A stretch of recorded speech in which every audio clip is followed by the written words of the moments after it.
வணக்கம். பைபிளை முழுவதுமாக வாசிக்கும் நாம் லட்சிய பயணத்திற்கு உங்களை அன்புடன் வரவேற்கிறேன். இன்று நாம் இணைச்சட்டம் நூலில் 19 அதிகாரத்தை வாசிக்க இருக்கிறோம். இதுவரை நாம் மொத்த நூல்களில் 14.38% நூல்களை வாசித்து முடித்துவிட்டோம். இன்னும் சில நூல்களை முடித்தால் நம் பயணம் வெற்றிகரமாகும். இன்றைய வாசிப்பின் மூலம் அந்த இலக்கை இன்னும் முன்னோக்கி நகர்த்துவோம். வாங்க தொடங்குவோம். அடைக்கல நகர்கள். கடவுளாகிய ஆண்டவர் வேற்றினத்தாரை வேறறுத்து அவர்களின் நாடுகளை உனக்கு கொடுப்பார். நீ அவற்றை உடைமையாக்கி அவர்களது நகர்களிலும் வீடுகளிலும் குடியேறுவாய். நீ உடைமையாக்கிக் கொள்ளும்படி உன் கடவுளாகிய ஆண்டவர் கொடுக்கவிருக்கும் நாட்டினிடையே 3 நகர்களை உனக்கென ஒதுக்கிவை. கொலை செய்தவன் எவனும் அங்கே தப்பி ஓடும்படி சாலைகளை அமை. இவ்வாறு உன் உரிமை சொத்தாகுமாறு கடவுளாகிய ஆண்டவர் உனக்கு கொடுக்கவிருக்கும் நாட்டை 3 பாகங்களாக பிரி. அங்கே ஓடிப்போவதன் மூலம் உயிர் வாழத்தக்க கொலையாளி யாரெனில், தற்செயலாய் முன்பகை ஏதுமின்றி தனக்கு அடுத்திருப்பவனை கொலை செய்பவனே.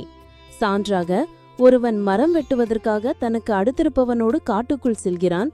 மரத்தை வெட்டுவதற்காக கோடாரியை தன் கையால் ஓங்கும்போது கோடாரியின் இரும்பு கைப்பிடியினின்று கழன்று அடுத்திருப்பவன் மீது விழ அவன் இறந்து போகிறான். அப்போது அப்படிப்பட்டவன் இந்நகர்கள் ஒன்றினுக்குள் தப்பி ஓடி அங்கே வாழலாம். இல்லையெனில் கொலை செய்யப்பட்டவனின் முறை உறவினன் கோபவெறியால் பழிவாங்கும்படி கொலையாளியை பின்தொடரும்போது செல்லும் வழி நீண்டதாக இருந்தால் அவனை பிடித்து கொன்றுவிட ஏதுவாகும். ஆனால் கொலை செய்யப்பட்டவன் மீது கொலையாளிக்கு முன்பகை இல்லாததால் அவன் சாவுக்குரிய குற்றம் ஏதும் செய்யவில்லை என்பது உண்மை. எனவேதான் நான் உனக்கு கட்டளையிடுகிறேன், 3 நகர்களை உனக்கென ஒதுக்கிவை. நான் என்று உனக்கு கட்டளையிடும் எல்லா கட்டளைகளையும் நிறைவேற்றுவதில் நீ கருத்தாயிருந்து உன் கடவுளாகிய ஆண்டவர் மேல் அன்பு கூர்ந்து அவரது வழிகளில் என்றும் நடந்தால், உன் கடவுளாகிய ஆண்டவர் உன் மூதாதையருக்கு வாக்களித்தபடி உனக்கு இந்த நாடுகள் அனைத்தையும் கொடுத்து உன் எல்லைகளை விரிவாக்குவார்.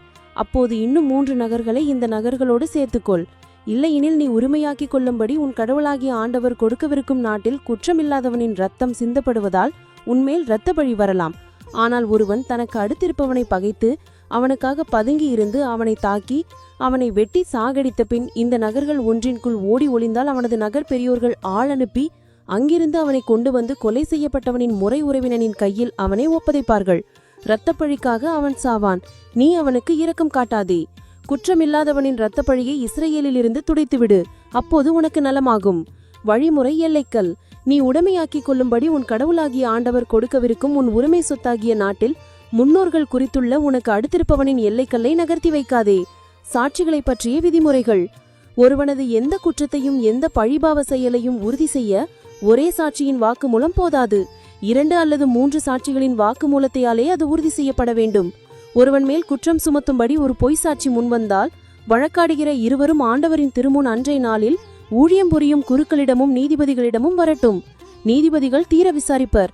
சான்று சொன்னவன் பொய் சாட்சி என்றும் தன் சகோதரனை அநியாயமாக குற்றம் சாட்டியுள்ளான் என்றும் அறிந்தால் அவன் தன் சகோதரனுக்கு செய்ய நினைத்தது போலவே அவனுக்கும் செய்யுங்கள். இவ்வாறு உங்கள் நடுவிலிருந்து தீமையை அகற்றுங்கள். அப்போது அதை கேட்டு மற்றவர்களும் அஞ்சுவர்.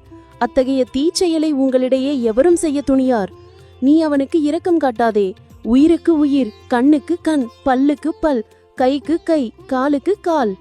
நாம் 1189 அதிகாரங்களில் 172 அதிகாரங்களை நிறைவு செய்துவிட்டோம்.